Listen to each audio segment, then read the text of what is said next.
I think that decision was taken when we identified that skills gap among students. So appo nanga nencho, we have a problem and we have the skills in order to solve this problem. So we have experience in the English language competency, and we noticed that especially in India there was not a lot of importance given to this language competency, learning using the right approaches. There was a lot of memorization. So in the approaches la tevela, we don't need these approaches in today's world. We need approaches that are going to upskill students. So we realized that we have the skills. Why not leverage our skills and popularity in order to actually make an impact? And then we came to the field of entrepreneurship.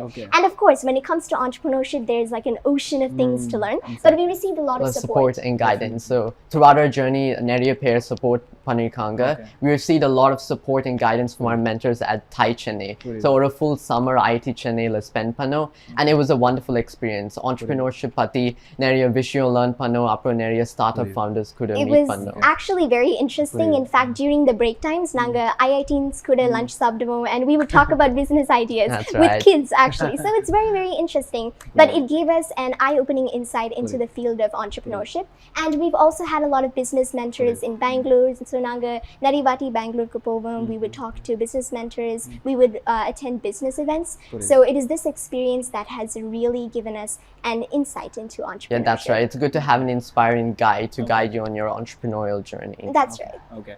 So in the entrepreneurship journey வந்து கண்டிப்பா continue ஆகணும், and it should go a long distance அப்படின்றத நம்ம இங்க சொல்லிக்க விரும்புறோம். And at the same time, entrepreneurshipல கண்டிப்பா challenges and struggles are always filled with the journey. So இது வந்து ஒரு part and parcel of the journey அப்படினே சொல்லலாம். So talking about your challenges, உங்களுக்கு இருக்கக்கூடிய இருந்த பெரிய big time challenges அப்படினா என்னலாம் list down?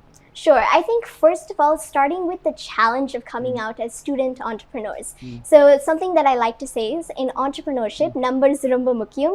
Ana age as a number should not be a barrier, especially for students. One of our role models, Ratan Tata, he mentioned that young entrepreneurs da in the Indian ecosystem are change panna poranga. Not just the Indian ecosystem, the whole world. You can impact the world. So the first challenge that we had to overcome is this whole stigma of student entrepreneurs. There's a lot of doubt when it comes to your beliefs and vision, but we wanted to confidently break that barrier, and we wanted to state that we are here with that passion and that vision. So உங்களோட first salary எவ்வளவு? Our first salary. So I don't say we got an exact salary, but out of classminds we made about 2 lakhs just out of our courses. So a total of about 8 lakhs in our first year. And it was all right because we had just started out in terms of entrepreneurship, and we have big plans in terms of scaling up. Geared up for season 3 of Spellathon. Exactly. That's going to take place in a month. Season 3 Aramikapodhu. So we're geared up in order to move big. Of course, the pandemic had a whole different story. In fact, our whole business model was a bit different. We've had a plan of going offline, but the pandemic has been this blessing in disguise. Yena, because of the lockdown and the pandemic, we were able to go global. So global impact panna mudinjithu, and we were able to get students from 10 countries. So on the online platform, our advantage in the we were able to bring in students from 10 countries.